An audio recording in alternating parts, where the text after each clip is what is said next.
Mission Walk, India's #1 most advanced rehabilitation and physical therapy center, Manikonda, Alkapur Road. Call 9177 300 194. మా branches Hyderabad, Delhi మరియు పూణేలో కలవు. ఎన్నికలు ముగిశాయి. ఇంకా ప్రజలందరూ కూడా మొత్తం రాష్ట్రం అంతా కౌంటింగ్ ప్రక్రియ కోసం ఎదురు చూస్తున్న పరిస్థితి. ఈ నేపథ్యంలో ఆయా పార్టీలు, ప్రధాన పార్టీలు కూటమి, ఇటు వైఎస్ఆర్ కాంగ్రెస్ పార్టీ ఎన్నికల ఫలితాలపైన ఎవరి అంచనాల్లో వాళ్ళు ఉన్నారు. అయితే ఈ ఎన్నికల ఫలితాలకు సంబంధించి, అలాగే ఎన్నికల సందర్భంగా జరిగిన ఘటనలు, హింసకు సంబంధించి వాళ్ళతో మాట్లాడడానికి సీనియర్ నాయకుడు సి రామచంద్రయ్య గారు మనతో ఉన్నారు. అన్న, చెప్పండి. ఎన్నికలు అయిపోయినాయి, కౌంటింగ్ జూన్ 4th జరగనుంది. ఈ పరిస్థితిలోని ఈ మధ్యకాలంలో 20 రోజులు గ్యాప్ ఉన్న పరిస్థితి, ప్రస్తుతానికి ఏదో 17 రోజులు గ్యాప్ ఉన్నది. ఈ పార్టీలు ఏవైతే ఉన్నాయో, ప్రధాన పార్టీలు, మీరు కూటమి అలాగే వైఎస్ఆర్ కాంగ్రెస్, ఎవరికి వాళ్ళు అంచనా వేసుకుంటున్నారు? ఎలా ఉండబోతున్నాయి ఫలితాలు? ఏంటి సీనియర్ రాజకీయ నాయకుడిగా, రాజకీయ పరిజ్ఞానం వ్యక్తిగా మీ అంచనాలు ఏంటి? అంటే ఇప్పుడు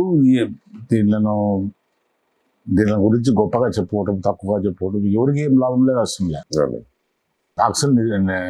బాక్సులు నిశ్చిప్తంగా ఉండదు. ఓటు కౌంట్ చేస్తే రిజల్ట్స్ బయటపడతాయి.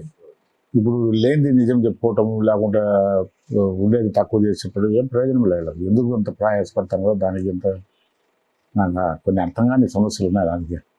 ఈ కాంటెంపరీ పొలిటికల్ సీనియర్ వ్యక్తిగా, సీనియర్ రాజకీయ నాయకుడిగా దాదాపు 5 దశాబ్దాలు, 50 సంవత్సరాల రాజకీయ ప్రస్థానం మీది. అంటే ఎన్నికల సరళి జరిగిన తీరు, ఎందుకంటే ఎప్పుడు లేని విధంగా ఆంధ్రప్రదేశ్లో ఈ ఎన్నికల్లో 81% పైబడి పోలింగ్ నమోదైంది.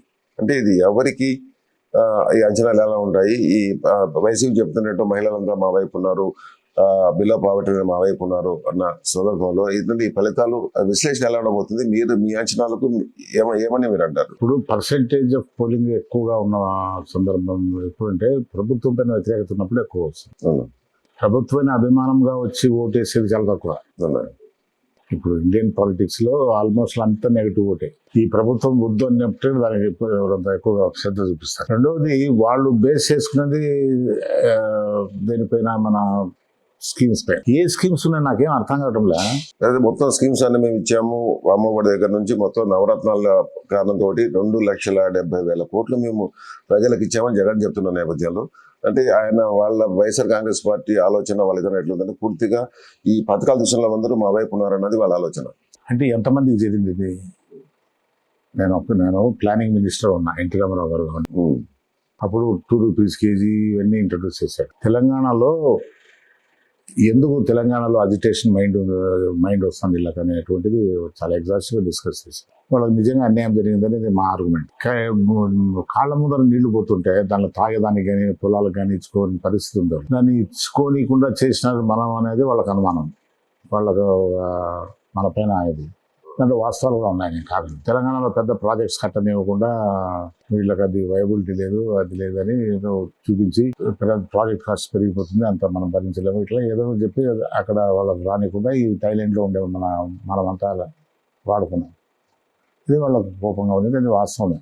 కానీ అప్పుడు తెలంగాణలో బోర్ వేసి వాళ్ళకి నీళ్ళు ల్యాండ్స్ వచ్చి ఫామ్ ల్యాండ్స్ అంతా అప్పులో ఉన్నాయి, అయ్యే అల్టుల కింద ఉన్నాయి. 2 జీవనదులు ఆంధ్రప్రదేశ్ అక్కడి నుంచి వస్తాయి. అయినా వాళ్ళకు లాభం జరుగుతుంది. అప్పుడు వాళ్ళకు చేరాలంటే చాలా పట్టుదలగా ఉన్నాడు ఆయన.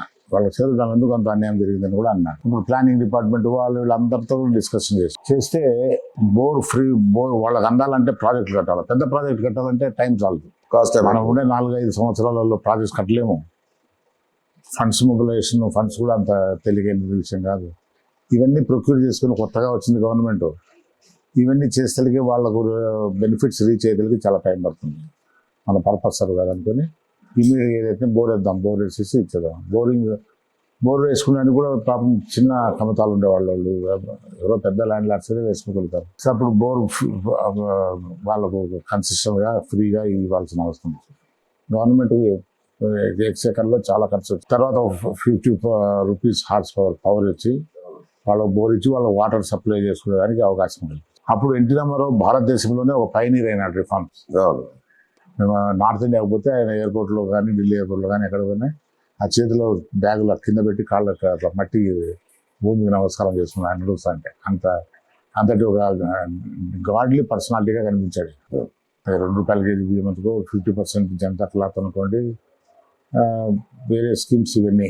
కానీ మేము బాగా ఆలోచించాం, అది మోస్ట్ బ్యాక్వర్డ్ డిస్ట్రిక్ట్ అయినా కన్నా ఏది మహబూబ్ నగర్లో పెట్టాం. జయపాల్ రెడ్డి కాదు ఆయన జయపాల్ రెడ్డి గారి గ్రామం, విలేజ్ అది డిస్ట్రిక్టే. చిత్తరంజన్ దాస్ పెట్టాం. అతను పొలిటికల్గా పెద్ద ఇది కాదు, లైట్ వెయిట్ అతను. అక్కడ ఊడిపోయాడు, రామారావు ఓడిపోయారు. అంటే ఎంతమందికి చేరింది ఈ స్కీమ్స్, ఓకే, దీని ఇంపాక్ట్ ఏంటి అనేది అప్పుడు నాకు అర్థమైంది. సో వీళ్ళు అంటున్నారు, నాకు వచ్చిన ఇన్ఫర్మేషన్ లాస్ట్ 3-4 months ఆ బట్టను తిన్నట్ట అందరి బెనిఫిషరీస్ చేరలే. తర్వాత ఆల్ క్వాలిఫైడ్ పర్సన్స్ బెనిఫిషరీస్ లిస్ట్లో లేరు.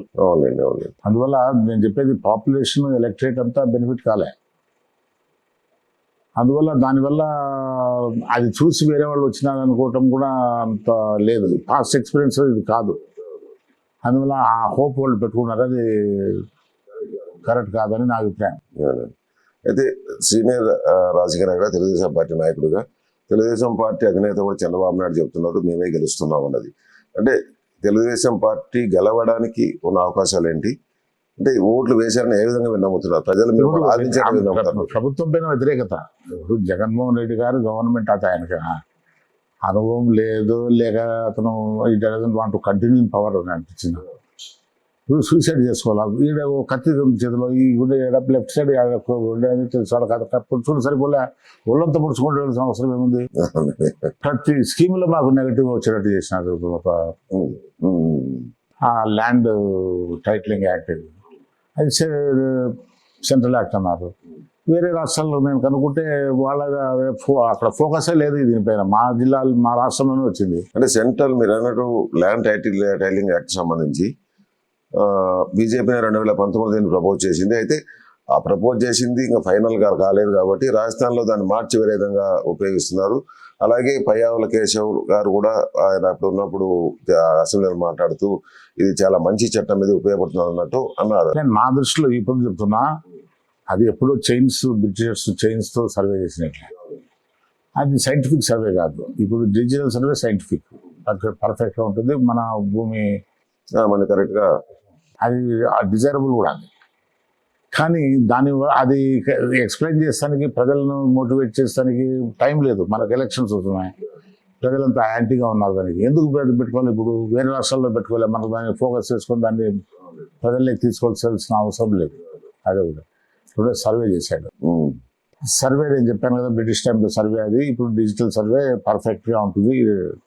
కానీ ఈ డిజిటల్ సర్వేలో ప్రతి ఎకరాకు 20%, 15%, 10% ఎంతో తక్కువ రావడమో ఎక్కువ రావడం జరిగింది. అనుభవం ఉండడం ఒకటి, నష్టపోతుంటారు. రైతుకు ఎక్కడంటే రైతుకు భార్య బిడ్డలు తర్వాత భూమి వానికి ఉండేవాడికి. అవును, అది సెంటిమెంటల్గా అటాచ్మెంట్ కానీ ఎకనామిక్ సంబంధాలు కానీ ఏదైనా అవునండి. తరాలంబడి వాడు అనుభవించేవాడు. వాడిని నీది కాదు భూమి, తగ్గిపోయింది, నీది ఇంత అని నువ్వు సర్వే ఒప్పుకోని అని వాడికి పాస్బుక్ రెక్టిఫై చేసి ఇస్తాం మేము తగ్గించి అంటే ఒప్పుకుంటాడు వాడు. అన్నీ వ్యతిరేకంగా వాళ్ళకు పోయేటివి. వాళ్ళకు లాంగ్ టర్మ్లో మంచిదే నేను చెప్తున్నా. కానీ వాళ్ళను ఎడ్యుకేట్ చేసడానికి టైం కావాలా, అది అర్థం చేసుకోవడానికి సమయం. మనకు ఎలక్షన్స్ వచ్చినాయి, ఆయన ఎందుకు చేసి సో దాన్ని తెలుగుదేశం పార్టీ ఉపయోగించుకుంది. న్యాచురల్గా అపోజిషన్ పార్టీ అడ్వాంటేజ్ తీసుకుంటుంది. ఒకటి కాకుండా ఇంకా డౌట్స్ క్రియేట్ చేసి ఏదో చేస్తారు.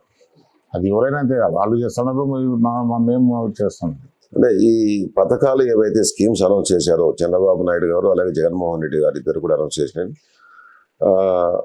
చంద్రబాబు నాయుడు గారు అనౌన్స్ చేసిన పథకాలు ఏవైతే ఉన్నాయో, ఫ్రీ ప్రయాణం, ఆర్టీసీ బస్సుల్లో ఉచిత ప్రయాణం అన్నది, లేకుంటే ఈ 10,000 ఇస్తాం, ప్రతి నెల 10,000 ఇస్తామన్నది, లేకుంటే 3 సిలిండర్లు ఇస్తామన్నది, ఇవన్నీ కూడా ప్రభుత్వానికి ఒకవేళ ప్రభుత్వం ఏర్పడితే భారం కాదనుకుంటున్నారా? ఎట్లా ఉంటాయి ఈ స్కీమ్స్ అన్నది? తప్పకుండా భారం. ఉచితంగా మనం ఒకవేళ in broad way highly controversial issue. ఎందుకంటే యాజ్ ఎ చార్ట్ అకౌంటెంట్ మనము మన ప్రభుత్వాలు అంత బాయింట్గా లేవు ఎకానమీస్. మనం ఏ స్కీమ్ అంటే స్కీమ్ ఒకటి. రెండవది, people are not that to that extent poor. Totally empowers అయితే వాళ్ళకి ఇవ్వాల్సిన ప్రయారిటీస్ అయ్యారు. అంత టోటలీ ఇంపవర్స్ కాదు. వాళ్ళు మధ్యతరగతిలో ఉన్నారు. మనం అవన్నీ ఆలోచించకుండా వాళ్ళకి ఏదంటే అది చేస్తుంది. యూఆర్ ప్రొడ్యూసింగ్ మోర్ పారాసైట్స్ అనిపించింది. నేను ఒకసారి అన్నా, మళ్ళీ ఇంకోటి వెల్ఫేర్ స్కీమ్స్ ఏమంటే it's like running tigers. Moment will get you down, it will eat you away. Okay okay, ఒకసారి ఇంట్రొడ్యూస్ దించలేము దాన్ని. మనం కెనాట్ టేక్ బ్యాక్, అదే ప్రాబ్లం అవుతుంది. అంటే ఇది పర్మనెంట్ ఎక్స్పెండిచర్ అయిపోతుంది. అంటే మేధావుల్లో జరుగుతున్న చర్చ గత కొంతకాలంగా మీరు చూస్తున్నారు. ఏదైతే ఉచిత పథకాలను పెడుతున్నారో, మీరు అన్నట్టు ప్రజలను సోమరిపోతులు చేస్తున్నారు అన్నది ఒకటి. అంటే వర్క్ కల్చర్ లేకుండా పని చేసే మీరు ఈ సబ్సిడీస్ ఇవన్నీ ప్రొడక్షన్ ఓరియంటెడ్ గా రిలేట్, ఎకానమీ బెనిఫిట్ కాదు. మీరు కన్సంప్షన్ ఓరియంటేషన్ పోయినారు, ఆ వినియోగానికి ఇస్తున్నారు మీరు ఎంత. అవును అవును, ప్రొడక్షన్ ఇస్తే ఇంకా ఇప్పుడు చూడండి, కేసీ కెనాల్ ఇక్కడ ఉంది, కేసీ కెనాల్ ఇక్కడ ఎండ్ అవుతుంది. కేసీ కెనాల్ ఎండ్ అయ్యే చెన్నూరు, కడప, ఫిర్కా, కోనసీమ మాత్రమే. అవును, అటువంటిది బ్యారన్ ల్యాండ్ అయిపోయింది సార్. నువ్వు పంట పెట్టలే, నువ్వు అవన్నీ ఆలోచించలే. వాళ్ళకు నువ్వు ఏదో రైతులుగా అది చేసామంటాడు. వాళ్ళు పండించిన పంటకు ఇంత ఖర్చు అవుతుంది, ఇంత ఇస్తే వాళ్ళకి గిట్టుబాటు అవుతుంది. దానికి స్వామినాథన్ ఒక రికమెండేషన్ రిపోర్ట్ ఉంది, చాలా మంది రిపోర్ట్లు ఉన్నాయి. అవును అవును, అవి ఇంప్లిమెంట్ స్టడీ చేసి మంచిది ఇంప్లిమెంట్ చేసి ఉండొచ్చు. చంద్రబాబు నాయుడు గారు కూడా డిమాండ్ చేశారు. ఆంగర్ షేక్ కూర్చున్నాడు, అసెంబ్లీలో పడుకున్నాడు, అంతా చేశారు. కానీ ఇంప్లిమెంటేషన్లోకి వచ్చినప్పుడు ఎక్కడ దొరుకుతుంది? రైతులకు ఏం బెనిఫిట్ చేసినారు మీరు? అంటే మీ సందర్భం వచ్చింది కాబట్టి, మీరు ఈ ఫ్రీ స్కీమ్స్ గురించి మనం మాట్లాడుతున్నాం కాబట్టి, చాలా కాలంగా రైతాంగానికి సంబంధించి ఏదైతే ఈ NREGS పనికి ఆహార పథకం ఉన్నదంటే, ఉపాధి పథకం ఏదైతే ఉన్నదో దాన్ని వ్యవసాయ రంగానికి అనుసంధానం చేయాలని చెప్తున్నారు. ఎందుకంటే ఈ పనికి ఆహార పథకం లేదంటే ఉపాధి హామీ పథకం కూడా సరైన దారిలో పోవడం లేదు. అదేదో ఊరికైనా మట్టి దోసి పక్కన పోసేసి వాళ్ళకి ఇవ్వడం లేదు. ఎవరికి ఉపాధి కల్పించడం ఎవరికి అభ్యంతరం లేదు. అది NREP గురించి. దానికి సంబంధించి వ్యవసాయ రంగానికి అనుసంధానం చేయాలన్న ఒక డిమాండ్ అయితే చాలా కాలంగా ఉన్నది. సో దీన్ని ఏ విధంగా అంటారు మీరు? అంటే మన పొలిటికల్ కన్స్ట్రెంట్స్ ఉన్నాయి. ఎకానమీ ఇప్పుడు ఇండియన్ వచ్చి డెమోక్రటిక్ సిస్టమ్, రియల్గా డెమోక్రసీ ఉందా అనేది ఓసారి అనుమానం. But when compare to some countries మనం సౌండ్గానే ఉన్నాము డెమోక్రటిక్. ఇప్పుడు ఎన్ని రాష్ట్రాల్లో రీజనల్ పార్టీస్ దించేశారు, ఎంతవరకు సర్వ్ అవుతుంది? తమిళనాడులో గవర్నమెంట్ దిగిపోయింది, కర్ణాటకలో అట్లా షేకీగా ఉంది, మహారాష్ట్రలో దించేశారు. అంటే నేను చెప్పేది ఇది మాకు చెప్పాలని మనం చెప్పకూడదు, కానీ మనము పొలిటికల్ కన్స్ట్రెంట్స్ ఉన్నాయి మాకు, అంత ఫ్రీగా చెప్పలేము. కానీ ఇది మంచి దేశానికి మంచిది కాదు. ఇప్పుడు నేను పార్లమెంట్లో 2012-13లో 2 lakh, more than 2 lakh crores use to import petroleum products వేరే దేశాల నుంచి. మనకు బాంబే హైలో అక్కడ ఇక్కడ కొద్దిగా పెట్రోల్ వచ్చేది, డీజిల్ వచ్చేది. కృష్ణా బేసిన్ అది ఈ మధ్య డెవలప్ చేశారు, అప్పుడు లేదు. అప్పుడు మేము పార్లమెంట్ కూడా చెప్పాము. నేను ఇజ్రాయల్ బ్రెజిల్లో 5 days ఉంది. Brazil it is rain friend, they are blessed with such ఇది. వాళ్ళు చెరుకు గడ ఇంత నల్లగా ఇంత లాగా ఉంటుంది. వాళ్ళు జ్యూస్ చేసి దాంట్లోంచి ఎథనాల్ తయారు చేసేవాళ్ళు. ఎథనాల్ ఎక్కడ పెట్రోల్ బంకులో పోయినా 2 పైప్స్ పెట్టేవాళ్ళు, ఒకటి గ్యాసోలిన్, అదే పెట్రోలియం, ఇంకొకటి ఎథనాల్. మీరు ఎంతవరకు ఇంపోర్ట్స్ అవాయిడ్ చేసినచ్చు నేషనల్ ప్రాజెక్ట్ గా డిక్లేర్ చేసినారు ఒకసారి మన అబ్దుల్ కలాం గారు ప్రెసిడెంట్ గారు. 2 houses గురించి అడ్రస్ చేస్తూ ఇది నేషనల్ ప్రాజెక్ట్ అన్న.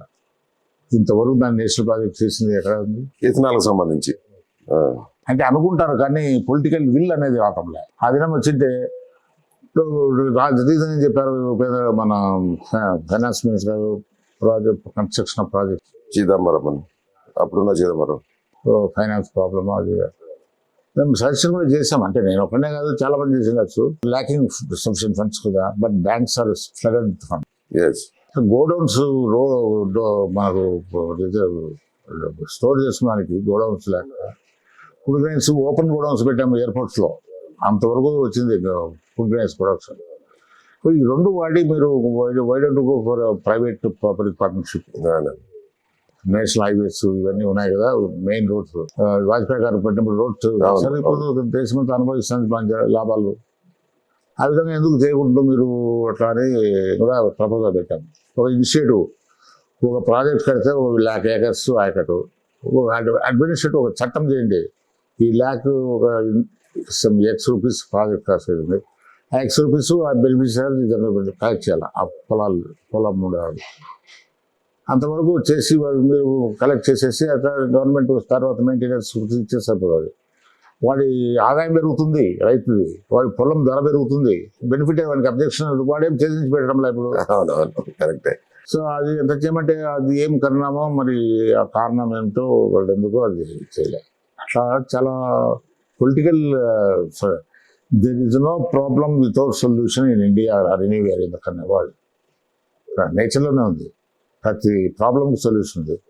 మనం ఆ సొల్యూషన్ అప్ చేసుకోగలుగుతామా లేదని ఆ ధైర్యము అది ఉండాలి. అంటే మీరు చెప్తున్న స్కీమ్స్ చెప్పారు, అన్ని ప్రభుత్వాలు కేంద్ర ప్రభుత్వం నుంచి ఏ రాష్ట్ర ప్రభుత్వమైనా ఏ పార్టీ ఉన్నా కూడా ఉచితాలపైన ఆధారపడి రాజకీయం చేస్తున్న పరిస్థితి అయితే మనం అనుకోవచ్చు ఇప్పుడు జరుగుతున్న పరిస్థితి. అయితే ఈ ఉచితాల్లో ఇస్తున్న నేపథ్యంలోనే ఏదైతే రైతాంగం ఈ ఉచితాలకు సంబంధించి ఇచ్చినప్పుడు రాజకీయ అవసరాల కోసం ఉచిత పథకాలు అమలు చేస్తున్నారు అన్న ఒక ఆరోపణతో పాటు అదే సమయంలో వ్యవసాయ రంగాన్ని రైతాంగాన్ని అన్ని ప్రభుత్వాలు నిర్లక్ష్యం చేస్తున్నాయి అన్న ఒక భావన ఉంది. ఎందుకంటే రైతులకు సంబంధించి ఈరోజు మనం చూస్తే ఎక్కడైనా గతంలో 20 ఏళ్ల క్రితం మనం చూస్తే ఎక్కడ ఖాళీ ల్యాండ్ ఉండేది కాదు. ఈరోజు మనం అక్కడ పోయి చూస్తే ఎక్కడైనా మన జిల్లాలో కడప జిల్లాలో మీరు చూస్తే కొన్ని వందల వేల ఎకరాలు తుమ్మచెల్లి మలిచిపోయి బ్యారన్ ల్యాండ్స్ అయిపోతున్నాయి. అంటే ఇది ప్రభుత్వాల వైఫల్యమే, ప్రభుత్వాల వైఫల్యమే. ఇప్పుడు ఈ గవర్నమెంట్ తీసుకున్నాయి చిన్న చిన్న కాలువలు చెరువులలో నీళ్ళ నిలబడేవి, వర్షాలు వస్తాయి, వాటర్ ఫ్లో ఉండేది, శాండ్ కూడా ట్రాన్స్పోర్ట్ చేసేది, వాటర్ శాండ్ ట్రాన్స్పోర్ట్ చేసేది. ఇప్పుడు ఏం అయింది పరిస్థితి, మనది హిల్లీ సాయిల్, గుట్ట మన కింద తగ్గకొద్దీ రాయి వస్తుంది, నీళ్ళు నిలబడటంలే. అల్టిమేట్గా ప్రాజెక్ట్ ఏడాది ఉంటే ఆ ప్రాజెక్ట్లో పోయి స్టోర్ అవుతాను. ఇప్పుడు నీళ్లు నిలబడితే నీళ్లు భూమిలో ఇంకితే గ్రౌండ్ వాటర్ పెరుగుతుంది, బావులు బోర్లు నీళ్లు. ఇప్పుడు ఆ ఇసుక తీసి అమ్ముకున్నారు, టెంపరీగా వాళ్ళు బెనిఫిట్ అయినారు, రైతాంగం నష్టపోయింది. ఇప్పుడు ఈ రివర్ బ్యాంక్స్ మనకు చెన్నూరు రివర్ బ్యాంక్, నేను నిన్న పోతుండే సంజీవ్ రెడ్డి గారు రిజిమ్లో కట్టిన బ్రిడ్జ్ అది, దాని కింద ఫౌండేషన్ పిల్లర్స్ ఉన్నాయి కదా, దాని కింద రాళ్ళు కనిపిస్తున్నాయి. ఏంటి ఈ పరిస్థితి? అంటే ఫ్యూచర్ జనరేషన్స్ ఇంట్రెస్ట్ చూసుకోకుండా ఇప్పుడు ఒక 90% బెనిఫిట్ ఉంటే వాడు రాజకీయ అధికారం దగ్గర ఉంటే చేస్తున్నాడు. గవర్నమెంట్ కంట్రోల్ జగన్ చేసిన పనులంతా ఇవే.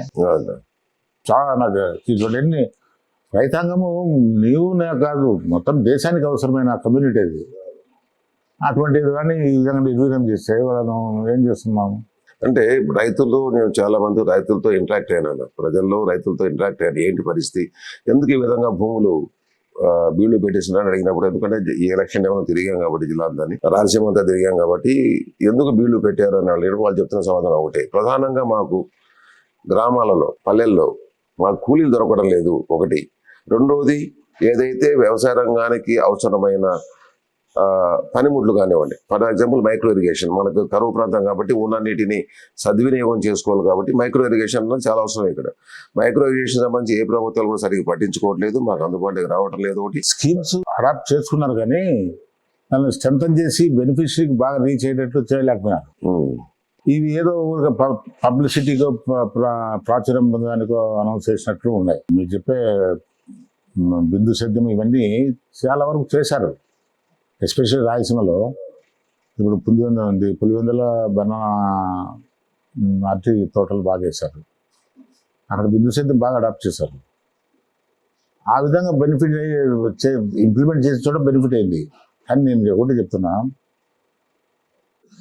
రైతులకు వాడి పంట వేస్తాడు, రాత్రి పగలు కష్టపడతాడు, వర్షాలు ఎదుర్కొస్తాడు, నువ్వు వాటర్ ఇస్తే ఇంకా దేనికి ఆధారపడు మీ మన పైన. అదే కదా, అతనికి కావాల్సిన భూములు కావాల్సిన వాటర్ మెన్ పవర్ వాళ్ళు ప్రధాన మ్యాన్ పవర్ అంటే వాళ్ళని పోనీకుండా చేసినాం మనం ఇక్కడ సోమరిపోతులు తయారు చేస్తున్నాం. ఇప్పుడు ఇంట్లో పనులు చేసాన్ని దొరకడం లేదు మనుషులు, అందరి ఇళ్లలో మనుషులే. కొందరు ఇప్పుడు మా మిస్సెస్ హ్యాండిక్యాప్ పని మనిషి దొరకటంలే, 500 ఇస్తే నెలకు దొరకటంలే, 10,000 ఇస్తున్నాం నెలకు, అయినా కూడా దొరకటంలే. అంటే నేను చెప్పేది అది కాదు, వాళ్ళ ఈజీ ఎండింగ్ అయిపోయింది. ఈజీ ఎండింగ్ అయిపోయి ఇంకా పొలంలో పోయి బురద మూసుకొని పనిచేసే పరిస్థితి ఎక్కడ ఉంది? లేదు. కాసిన గవర్నమెంట్ కూడా దీనికి రెస్పాన్సిబుల్. సరే, ఇది ఒక ఆస్పెక్ట్ అయితే ఇప్పుడు మనం ఎన్నికల సమయంలో, పోలింగ్ సమయంలో లేకపోతే పోలింగ్ తర్వాత జరిగిన హింసకు సంబంధించి ఏదైతే ఆందోళన ఘర్షణలు జరుగుతున్నాయో, పర్టికులర్గా తీసుకుంటే పల్నాడు, తాడిపత్రి కొన్ని ప్రాంతాల్లో జరిగిన పరిస్థితులు, అంటే దీనికి ఎవరు బాధ్యులు? అంటే ప్రభుత్వం రంగ అధికార పార్టీ ఆరోపిస్తున్నట్టు ఈసీ వైఫల్యమా, లేకంటే తెలుగుదేశం పార్టీ గెలుస్తున్నామనే, లేదంటే రెచ్చగొట్టి చేస్తున్నారన్నది ఒక ఆరోపణ, లేదంటే ఫ్రస్ట్రేషన్తో చేస్తున్నారన్నది ఒక ఆలోచన, ఒక ఆరోపణ. ఒకప్పుడు ఏ కారణంగా చేసినా ఇది మంచిది కాదు. ముందుగా మన వెరీ సెన్సిటివ్ ఏరియాస్ మనం. అవును. ఇప్పుడు ఈ ఫ్యాక్షన్స్ అవుతున్నాయి. చదువుకున్నారు పిల్లలు, అబ్రాడ్ పోతున్నారు, వేరే దేశాల్లో ఉద్యోగాలు చేస్తున్నారు. పెద్దలను సలహాలు ఇస్తున్న వాళ్ళు, పెద్దలు మేము కష్టపడి సంపాదిస్తున్నాం, మీరు రాజ్యాలు వేసేసి పోలీస్ స్టేషన్లకు, ఈ కోర్టులకు, అడ్వకేట్లకు ఎందుకు ఖర్చు పెడతారు ఇదంతానే. మీరు ఇంటి పట్టున ఉన్నాడండి. నేను చాలా మంది ఫ్రెండ్స్తో మాట్లాడి చెప్పాను. ఇప్పుడు వైలెన్స్ తగ్గింది. ఎవడైనా కూడా anybody in the society wants lead a respectable life. Respectable life ఇప్పుడు దానికి తగినంత ఆదాయం ఉండి, దానికి సంపాదించుకునే తగినంత మంచి సక్రమమైన చట్టబద్ధమైన మార్గాలు ఉంటే మంచిది. వాడికి ఎక్కడ వస్తున్నాయి? వాడు లేక ఫ్యాక్షన్ లీడర్ 30 మంది చిన్న చిన్న తుపాకులు పిట్టల దొరల మార్గం వెళ్తుంటారు. వానికి నెలకు 10,000 ఎంత ఇచ్చేసి ఇతను పెట్టుకుంటాడు. ఎక్కడ ఈ దారి ఎక్కడికి తీస్తున్నదంటే ఆఖరికి సొసైటీ దిగజారిపోతుంది. అందువల్ల ఫ్యాక్షన్ అందరూ ఇష్టంగా ఫ్యాక్షన్కి పోరు, ఇది లేకనే ఫ్యాక్షన్ పోతారు. అంటే ఇప్పుడు నిన్న జరిగిన ఇన్సిడెంట్స్ అన్న వరుసగా 2-3 రోజులు జరుగుతున్నది. పల్నాడులో దాడులు జరగానే, లేకుంటే తాడిపత్రి దాడులు కానివ్వండి, లేకుంటే జమనంలో జరిగిన ఇన్సిడెంట్ అనుకోండి, ఆదినారాయణ రెడ్డికి సుధీర్ రెడ్డికి మధ్య జరిగిన ఇన్సిడెంట్ కానివ్వండి, లేకుంటే ఈ మొత్తం ఈ హింసకు సంబంధించి, లేకుంటే ఈ ఘర్షణలకు సంబంధించి వస్తున్న ఆరోపణలు రాజకీయ పార్టీలే కారణం, రాజకీయ పార్టీల నాయకులే కారణం, దీనికి రెచ్చగొట్టి చేస్తున్నారు, ఆ కారణం ఏదైనా కానివ్వండి, రెచ్చగొట్టి చేస్తున్నారు అన్నది. దాంట్లో అబద్ధం కూడా లేకుండా లేదు, నిజాలు కూడా ఉన్నాయి. అంటే నేను చెప్పేది సొసైటీ రాష్ట్రంలో మొత్తం అన్ని ప్రాంతాల్లో సజ్జనులు ఉండారు అట్లేదు, ఇటువంటి మృగాలు కూడా ఉన్నాయి కొన్ని. వాళ్ళ వల్ల ఇవన్నీ జరుగుతున్నాయి అనేది కూడా వాస్తవమే, నేను కాదన్నాను. కానీ గవర్నమెంట్ లా అండ్ ఆర్డర్ వాళ్ళ చేతిలో ఉంది. ఇప్పుడు మేము పరిపాలించలేకపోయి మిమ్మల్ని మాట్లాడటం ఎన్నుకున్న ప్రజలు జనాభా ఎక్కువ ఉన్నారు.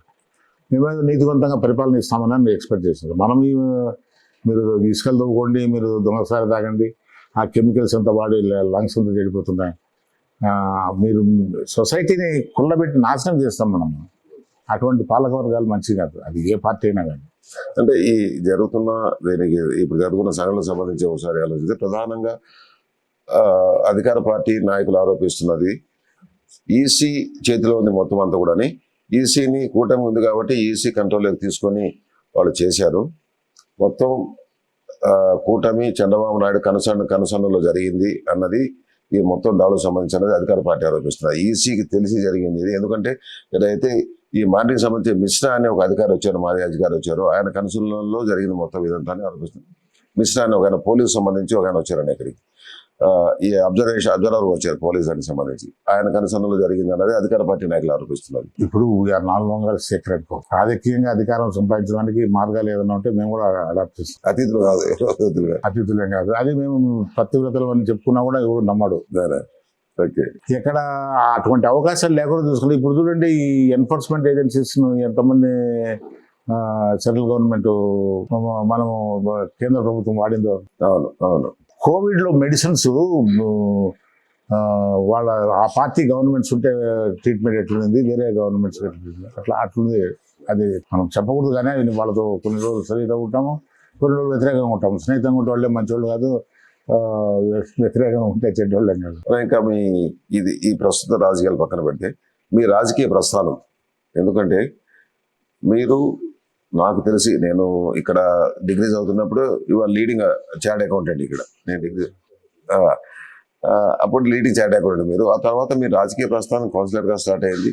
మీరు చూడని పదవులు లేదు, మినిస్టర్గా ఉన్నారు, ఎమ్మెల్యేగా అయినా మినిస్టర్గా ఉన్నారు, తర్వాత 2 సార్లు రాజ్యసభగా ఎన్నికయ్యారు, తర్వాత సెంట్రల్లో కూడా మీరు అక్కడ పదవులు చేపట్టడం జరిగింది, పార్లమెంటరీ కమిటీలకు సంబంధించి కానీ చేయడం జరిగింది. తర్వాత ఇక్కడ మళ్ళా వైసీపీకి వచ్చి మీరు చేయాలి. అంటే ఈ రాజకీయ ప్రస్థానం ఎలా మొదలైంది ఇది? అంటే మీరు పార్టీ రావడానికి, ఎందుకంటే 23లో రామారావు గారు వచ్చినప్పుడు, ప్రపంచ నెల వచ్చినప్పుడు మీరు అక్కడ పార్టీకి వచ్చారు. అంటే అది ఏమైందంటే, ఇక్కడ నేను కొత్తగా మద్రాస్ నుంచి చదువుకొని కంప్లీట్ అయిన తర్వాత ఒక అణచివేత కార్యక్రమాలు ఎక్కువ జరుగుతున్నాయి. అది చూసి ఏంటిది ఎంత అట్లా అంటే మీరు మొత్తానికి చెప్తున్నారా, అంటే కాంగ్రెస్ పాలన సంబంధించి చెప్తున్నారా, లేకపోతే ఈ రాష్ట్రానికి ఉమ్మడి సొసైటీ ఎట్లుంది ఈ కడప జిల్లా రాజకీయంలో బంగంపేట డబ్బు నాశనం చేస్తానని నాకు అభిప్రాయం. ఆ డబ్బు వచ్చినాకనే వీళ్ళంతా ఇట్లా కాదు. దీన్ని కరప్ట్ చేయాలని నేను కూడా మంగంపేట లీజ్ అప్లై చేశాను. రిజెక్ట్ అయింది. గవర్నమెంట్ ఆఫ్ ఇండియాకి నేనే పోయి అప్పీల్కు నేనే ఆర్గ్యూ చేసుకున్న case. Of course argument accept చేసి అది నాకు బెనిఫిట్ రాదని చెప్పారు. అది జరిగిపోయింది. అటువంటిప్పుడు ఈ సప్రెషన్ అనేది ఎట్ట తిరిగి దీన్ని ఒంటిగా ఒకటి నేను చేయగలుగుతాను ఏదైనా కూడా అనేది మనసులో ఉండేది. అప్పుడు ఎన్టీ రామారావు పార్టీ ఆడింది. ఆ పార్టీ పెట్టినప్పుడు నేను నా చార్ట్ అకౌంట్ ఆఫీస్ వాడా మెంబర్షిప్ డ్రైవ్కు దానికి దీనికి ఇదంతా. అదే ఆయన దృష్టిలో పడింది. 1984లో రాజంపేట పార్లమెంట్కి పోటీ చేయమని మనం బలవంతం చేసాం 84లో. అప్పుడు చిన్న కుటుంబం కదా మనం. నేను చెప్పిన ఇట్స్ ఎలక్షన్ ఇది very costly affair in Andhra, in Kadapa. People may be poor but election is very costly. It will shatter the economic fabric of my ఫ్యామిలీని ఇదే సెంటెన్స్లో చెప్పాను. ఆయన వాట్ నాన్ సెన్స్ టాకింగ్ అది అని గట్టిగా మాట్లాడాడు. I thought you will be a good ambassador of my party in the parliament అని. లేదండి నాకు అంత అవకాశం లేదు అట్లా. So it's privilege you're offering me but I'm unable to accept it because of financial constraints. మళ్ళా అసెంబ్లీ వచ్చింది 85లో. అప్పుడు through newspaper I came to know that I got the ticket Eenadu. అప్పుడు ఫ్రెండ్స్ అడిగితే ఏడు అసెంబ్లీ సెగ్మెంట్స్ ఉంటాయి పార్లమెంట్లో, అది బరువు అవుతుంది, ఇది ఒకటే కదా పోటీది అట్లా అంటే అది ఎందుకు I got an impulse to which I could not register. పోటీ చేశాను, గెలిచాను, మళ్ళీ మంత్రి అయ్యాను. అది వేరు. తర్వాత చైర్మన్గా, కార్పొరేషన్ చైర్మన్గా. అంటే మీ మొత్తం రాజకీయ ప్రస్థానంలో ఎక్కువ భాగం, మెజారిటీ భాగం మీరు టీడీపీతో కొనసాగారు. అంటే 84లో మీరు పాలించారు. అంటే నేను ఎట్లా అంటే నేను కొద్దిగా my views may be dogmatic but ఒక పద్ధతిగా ఆలోచిస్తాను. నేను పార్టీ ఏం చెప్తే అది చేయాలా. నేను 85 ఇక్కడ ఎమ్మెల్యే, 89లో రాజంపేట పార్లమెంట్ పెట్టారు. దానికి సంబంధం లేదు. ఐ లాస్ట్ విత్ 30,000 అన్నాడు ఎంతో. అప్పుడు ఇండిపెండెంట్ మర్డర్ కావటం అదంతా. తర్వాత నేను I was with the impression that I may be sponsored from Rajampet again అని. 91లో మళ్ళీ కడప పార్లమెంట్ పెట్టా. అది రాజశేఖర రెడ్డి గారి పైన. నేను చెప్పాను, నేను no match to him either in finance or image, లేదు ఎవరు పోటీ చేసేవాళ్ళు లేరంటే అప్పుడు పార్టీ కోసం నిలబడ్డా. అది నా దురదృష్టానికి ఇండిపెండెంట్ ఆడబోతున్నాడు. కోటం అయితే నా ఏజెంట్లను కూడా అరెస్ట్ చేసి అంత బీభత్సం కేసులు పడి మళ్ళీ జరిగిపోయింది. అది అంటే నేను అందరి మాత్రం ఎదిరించింది, నేను పోటీ చేయను అట్లా చేయలేను. నేను పార్టీ పద్ధతి తెలుగుదేశం పార్టీలో చాలా పాటు చూశారు మీరు. రామారావు గారితో పాటు కూడా చేయలేరు మీరు. 94 వరకు 95 వరకు ఆయనతో చేయలేరు. రామారావుకు చాలా అత్యంత ఆప్తుగా ఉన్నారు మీరు. ఆ తర్వాత చంద్రబాబు గారితో కూడా మీరు సేల్ అయ్యారు. 95 నుంచి లాస్ట్ వరకు కూడా 2009 ఎలక్షన్ వరకు కూడా ఆయనతోనే మీరు సేల్ అయ్యారు. ఈ ఇద్దరికి సంబంధించి ఏ విధమైన వ్యత్యాసం ఉంటుంది? ఇద్దరు పాలనకు సంబంధించి, లేదా రాజకీయ వ్యవహారాలకు సంబంధించి, రాజకీయ స్థితిగతుల నుంచి? ఎన్టీ రామారావు ఏదో మార్పు చేయాలనే దీంతోనే వచ్చాడు. దాంట్లో అంటే ఎల్యూటెడ్గా ఉన్నది ఆయన స్పిరిట్. కానీ చంద్రబాబు నాయుడు కూడా చాలా వరకు మంచి చేయాలని, మంచి చేసి ప్రజలను మంచిగా ఆకట్టుకోవాలని ఉండేది. కానీ but is a go getter. రాజకీయాల్లోకి వచ్చినాక మళ్ళీ ఆయనకి ముందు అతను చాలా మంది ఫైట్తో చేసి చిత్తూరు జిల్లాలో వచ్చినాడు. అంటే రాష్ట్రంలో కూడా ఫైటింగ్ ఆస్పిరిట్స్తో పోయినాడు.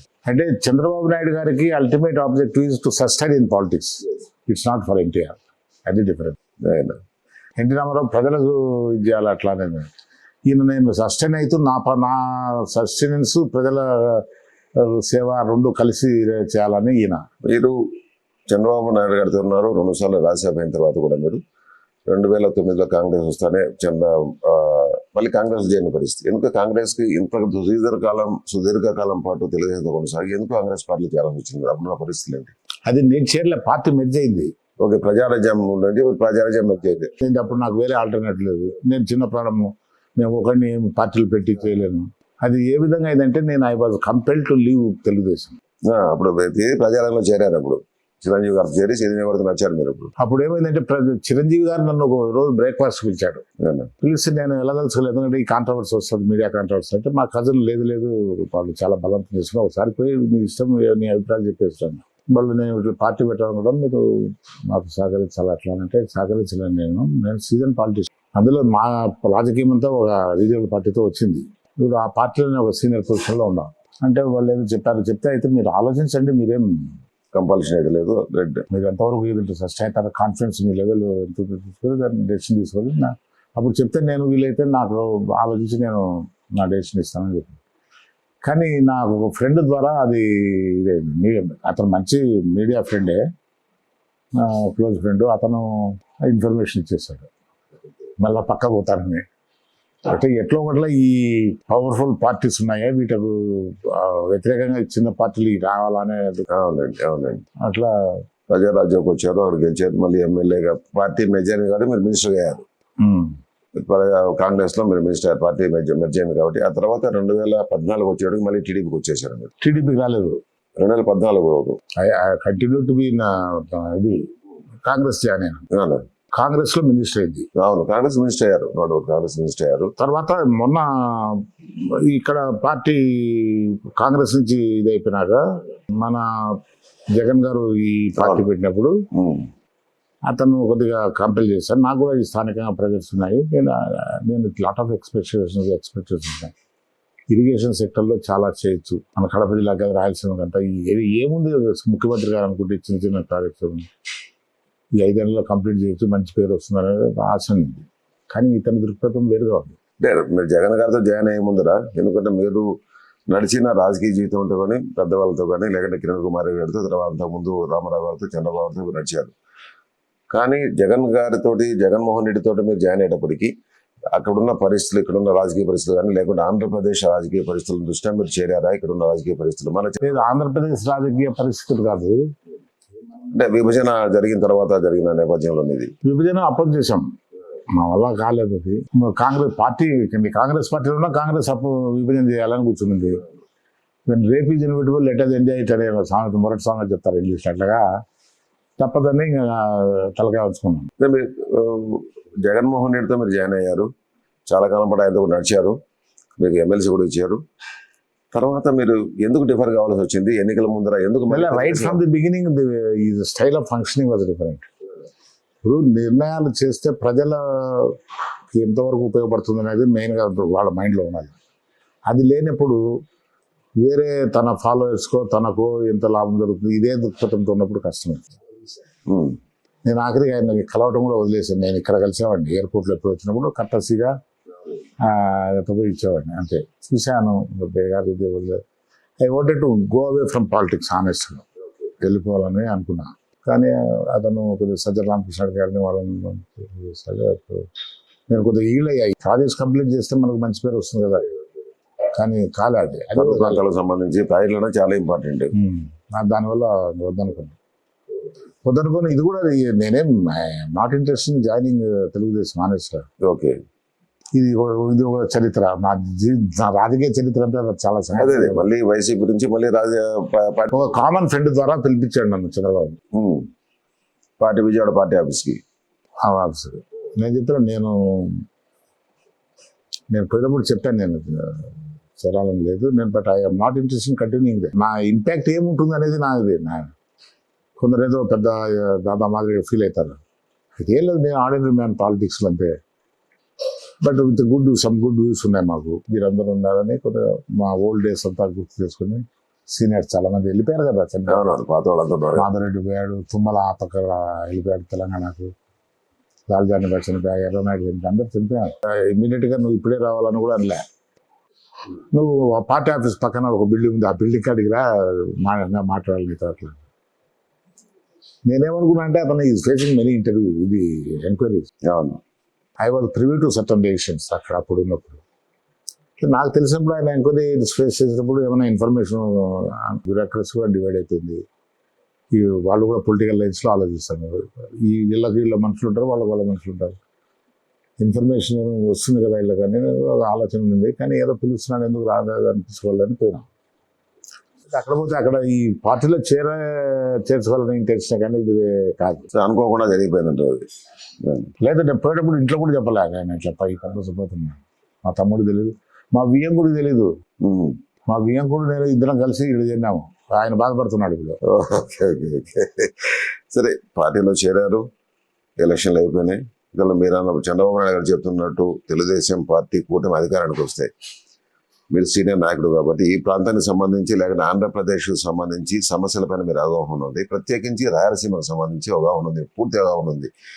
అంటే ఈ ప్రాంతానికి సంబంధించిన ఇరిగేషన్ ప్రాజెక్టులు కానీ లేదంటే అభివృద్ధికి సంబంధించి కానీ అంటే చంద్రబాబు నాయుడు గారు ఊరికే అంటే గతంలో చెప్పారు కానీ చేయలేదు.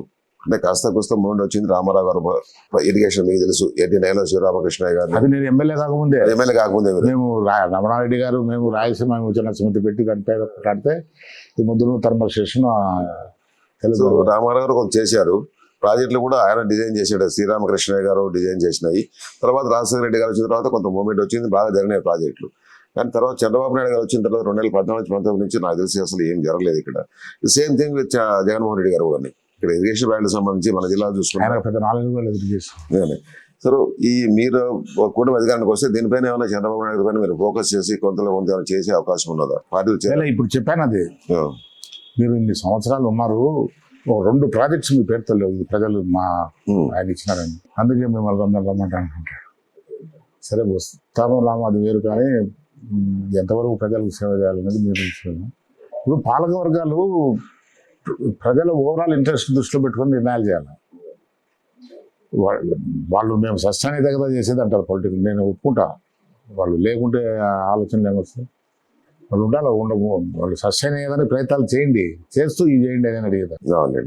రాజశేఖర రెడ్డి వారు సక్సెస్ఫుల్ సార్. ఇప్పుడు విభజనకు సంబంధించి మీరు ఉన్నారు కాబట్టి పార్లమెంట్లో ఆ రోజు మీరు ఉన్నారు కాబట్టి విభజనకు సంబంధించి విభజన చట్టానికి సంబంధించి ఇప్పటికి కూడా హామీలు అమలు జరిగిన పరిస్థితి. జోనల్ ఇది విశాఖపట్నం కానివ్వండి, లేదంటే రాజధాని విషయంలో పొరపాటు ఎవరిదన్నది ఇప్పుడు అందరూ ఎవరిపైన వాళ్ళు ఎందులో వేసుకుంటున్నారు. దీనికి జగన్ చంద్రబాబు నాయుడు అంటే చంద్రబాబు నాయుడు జగన్ అంటే ఇలా రాజధాని నుంచి నడుస్తున్నది. అంటే విభజన చట్టంలోని హామీలకు సంబంధించి లేకుంటే తెలంగాణతో మనకున్న విభేదాలు, అక్కడున్న ఆస్తుల పంపకాలకు సంబంధించి, లేకంటే తెలంగాణ నుంచి మనకు రావాల్సిన విద్యుత్ భాగాలకు సంబంధించి నేను సీఎం రేవంత్ రెడ్డి మాట్లాడుతూ విద్యుత్ భాగాలు తీవండి, అది మొత్తం చూద్దామన్నట్టు నేను క్యాబినెట్లో ఏదో మాట్లాడారు రేవంత్ రెడ్డి గారు, తెలంగాణ సీఎం గారు.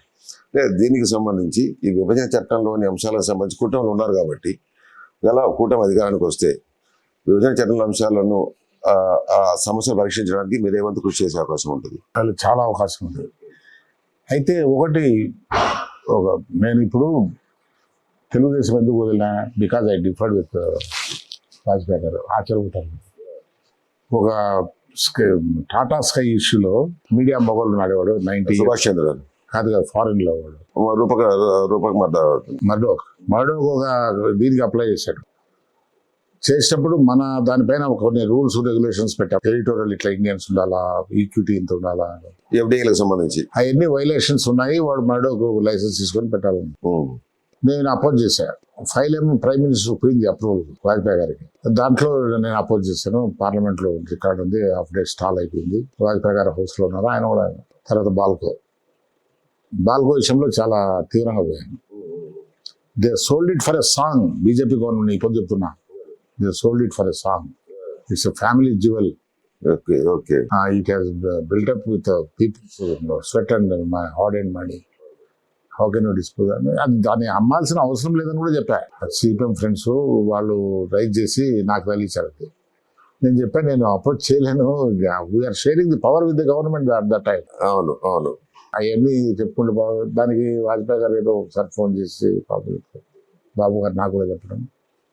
తర్వాత నేను ఐ వాజ్ చైర్మన్ ఆఫ్ ఇది అనమాట committee, parliamentary standing committee for science and technology forest.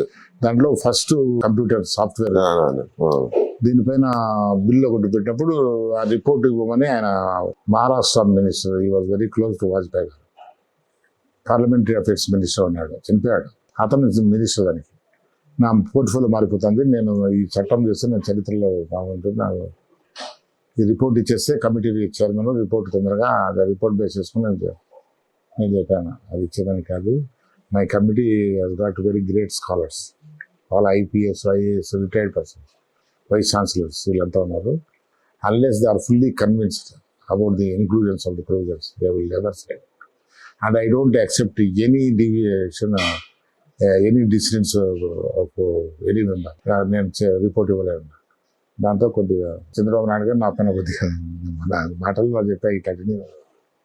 But on the whole ఈ was good to me. Okay, అంటే ఈ విభజన అంశాలకు సంబంధించి ఇప్పుడు మళ్ళీ కాంగ్రెస్ పార్టీ ప్రత్యేక హోదాను తెర మీద తెచ్చింది. అది సాధ్యమని అనుకుంటున్నారు మీరు? ప్రత్యేక హోదా బీజేపీ కూడా ప్రత్యేక హోదా ఇస్తామంటుంది కదా. లేదు, బీజేపీ ఎక్కడ చెప్పట్లేదు ఇస్తామని చెప్పి. విభజన అంశాలను సమస్యలు పరిష్కరిస్తామని చెప్తున్నారు తప్ప ప్రత్యేక హోదా పైన బీజేపీ ఈ విభజన అంశమే కదా అది. అది లేదు, చట్టంలో లేదన్నారు. చట్టం లేదా అసలు. That was acted. House-లో. క్యాబినెట్ డెసిషన్ ఉంది. మా సింగ్ గారు ఉన్నప్పుడు ఆయన క్యాబినెట్ లో ఒక డెసిషన్ తీసుకున్నారు దీనిపైన. ఇది పొలిటికల్ గా తీసుకున్న డెసిషన్ అండి నాకు తెలిసి. ఇది ఇవ్వకూడదని. ఆ, ఇవ్వకూడదేమి వేరే రాష్ట్రాలకు ఇచ్చినప్పుడు వేరే రాష్ట్రాలు ఎలిజిబుల్. అయితే ఒకటి అది ఎంతవరకు బెనిఫిట్ అవుతుంది మనకు అనేది కొంత ఈ ట్యాక్స్ బెనిఫిట్స్ వస్తాయి కాబట్టి కంపెనీలు ఇన్సెంటివ్స్ వస్తాయి, ఇన్వెస్ట్మెంట్స్ వస్తాయి అట్లానే. బట్ అది తెచ్చుకోవాలి మనం, తెచ్చుకోవచ్చు కూడా, పెద్ద ప్రాబ్లం ఏం లేదు. ఇప్పుడు నేషనల్ గవర్నమెంట్ మోడీ గారు చెప్తున్నారు కదా కొత్త స్కీము డబుల్ ఇంజన్ గ్రోత్ అని. డబుల్ ఇంజనే కదా ఇప్పుడు. అంటే నాకు తెలిసి డబుల్ ఇంజన్లు అంత ఆయన చెప్పినట్లు ఏం లేవు. సేమ్ పార్టీ స్టేట్లో ఉంది, సెంట్రల్లో ఉన్నా కూడా వాటి growth rate single party different parties run చేసే రాష్ట్రాల్లో సింగిల్ గ్రోత్ బాగుంది కానీ వీటికన్నా. అయినా చివరిగా మీరు పార్టీ మారిన సందర్భంలో మీకు ఏమైనా పదవులు ఇస్తానే, మీకు భవిష్యత్తులో పదవులు నేను I may not continue also ఇస్తాను? Okay okay, I may continue or may not continue, నాకే తెలియదు. ఎందుకంటే నాకు ఇష్టం లేకుండా ఉండను. ఇది it's not the first time I resigned when I was member of parliament. చంద్రబాబుతో బాగా నేను రాజీనామా చేసిన 2 years ఉండగానే. అప్పుడే ఇప్పుడు కూడా 3 years ఉండగానే రాజీనామా చేసింది. నాకు నచ్చకుండా నేను ఉండను. సెల్ఫ్ రెస్పెక్ట్ నా ఎక్కువ బలహీనతలు ఉన్నాయి. Thank you. ఇది సి రామచంద్రయ్య గారు చెప్తున్నది. ఎన్నికలకు సంబంధించి ఏ పార్టీ అయినా కూడా రాజకీయ అవసరాల కోసమే ప్రయత్నం చేస్తుంది తప్ప దీనికి ఎవరు అతీతు కాదని చెప్తున్నారు. అయితే హింస అన్నది ఎక్కడైనా ఖండించాల్సింది, ఏ పార్టీ చేసినా ఖండించాల్సింది అని చెప్తున్నారు. ప్రధానంగా ఆయన రాజకీయ జీవితాన్ని ప్రస్తావించినప్పుడు రాజకీయ జీవితం అంతా కూడా అక్కడున్న పరిస్థితులు బట్టి నేను ఇక్కడ రాజకీయాల్లో రావడం జరిగింది. ఆ తర్వాత కొన్ని సందర్భాల్లో నా ఆత్మగౌరవానికి సంబంధించిన సందర్భంలో నేను పార్టీని వీడాల్సి వచ్చింది. ఇప్పుడు కూడా అనుకున్న పరిస్థితుల్లో చంద్రబాబు కలిసిన తర్వాత అనుకున్న పరిస్థితులు ఆయన తెలుగుదేశంలో జాయిన్ అయ్యానని చెప్తున్నారు. Thank you. Please do subscribe to Telugu Rajyam channel. Please do subscribe to Telugu Rajyam channel. Please do subscribe to Telugu Rajyam channel. Hi అండి, నేను మీ ఆర్పీని, నెల్లూరు పెద్దారెడ్డి చేపల పులుసు ఓనర్ని. మీరు తెలుగు రాజ్యం అనే ఈ యూట్యూబ్ ఛానల్ సబ్స్క్రైబ్ చేసుకుని మంచి మంచి వీడియోలతో వస్తారు. Thank you so much. Hi people, I'm Sonakshi Verma and you please watch Telugu Rajyam and please subscribe to the channel.